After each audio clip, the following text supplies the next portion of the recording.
ক্লান্তকে ভয় পায় না, মৃত্যুকে ভয় পায় না, মৃত্যুকে আলিঙ্গন করে এই দেশের স্বাধীনতা ও সার্বভৌমত্ব রক্ষার অতন্দ্রী প্রহরী হিসেবে কাজ করেছিলেন এবং বর্তমানেও কাজ করে যাচ্ছেন দেশের স্বাধীনতা ও সার্বভৌমত্ব রক্ষায়।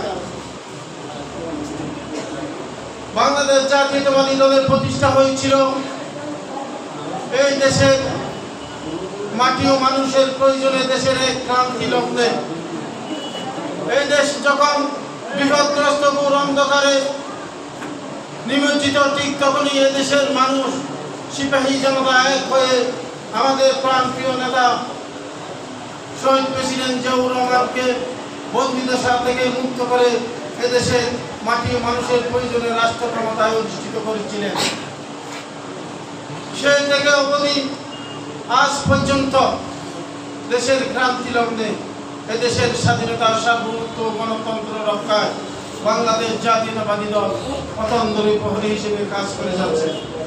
প্রিয় উপস্থিতি, বর্তমানে পেশিবাদ সরকারের 16 বছর পেশিবাদ সরকারের বিদায়ের লক্ষ্যে পেশিবাদ সরকারকে পেশিবাদ মুক্ত করার জন্য বাংলাদেশ জাতীয়তাবাদী দলের নেতৃত্বে বাংলাদেশ জাতীয়তাবাদী দলের অঙ্গ সংগঠন সহ বাংলাদেশ জাতীয়তাবাদী যুবদলও সে অগ্রণী ভূমিকা পালন করে দেশের ছাত্র জনতা এক হয়ে অবশেষে পেশিবাদ মুক্ত বাংলাদেশ হলেও এখনো আমরা এই দেশের স্বাধীনতা এবং সার্বভৌমত্ব রক্ষায় দেশের এখনো গভীর ষড়যন্ত্র অব্যাহত আছে।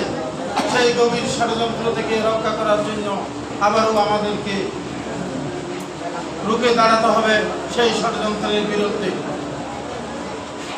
একটি দল ধর্মের নাম ব্যবহার করে বিভিন্ন অপচেষ্টা চালিয়ে যাচ্ছে। তারা কখনো এদেশ স্বাধীন হয়, বাংলাদেশ নামক রাষ্ট্র প্রতিষ্ঠিত হয়, সেটা চাইনি। এখন বাংলাদেশ যখন পেশিবাদ মুক্ত হয়ে মাথা উঁচু করে দাঁড়াবার সময় হয়েছে, ঠিক তখনই আবারও তারা সেই যখন স্বাধীনতা যুদ্ধে যখন বাংলাদেশ নামক স্বাধীনতা রাষ্ট্র প্রতিষ্ঠা হওয়ার বিরোধিতা করছিল, ঠিক তেমনি আজও বাংলাদেশ মাথা উঁচু করে দাঁড়াও, বাংলাদেশ সামনের দিকে এগিয়ে যাক, সেটা তারা চায় না। তারা বিভিন্ন আন্দোলনের নামে বাংলাদেশকে পিছিয়ে রাখার জন্য অপচেষ্টায় লিপ্ত রয়েছে। তবে আমি বলতে চাই, আমার জীবনে আমি একটাই জিনিস জানি, সমালোচনা বিরোধিতা করে নয়। কে কি করতেছে সেটা বড় কথা নয়। আমরা বাংলাদেশ জাতীয়তাবাদী যুবদল আমরা নিজেদেরকে যোগ্য প্রমাণ করার জন্য, নিজেদেরকে এদেশের মাটি ও মানুষের কর্ণধার, এদেশের মাটি ও মানুষের প্রয়োজনে কাজ করে যাওয়ার উদাত্ত আহ্বান জানাচ্ছি। আমি অন্য কাউকে অনুকরণ করবো না। আমরা নিজেদের মতো এদেশের মানুষের জন্য কাজ করে যাব। আমরা প্রমাণ করব আমরা যোগ্য, আমরা এদেশের মাটি ও মানুষের প্রয়োজনে জাতীয়তাবাদী দলের নেতৃত্বে, বিএনপির নেতৃত্বে কাজ করে যাচ্ছি।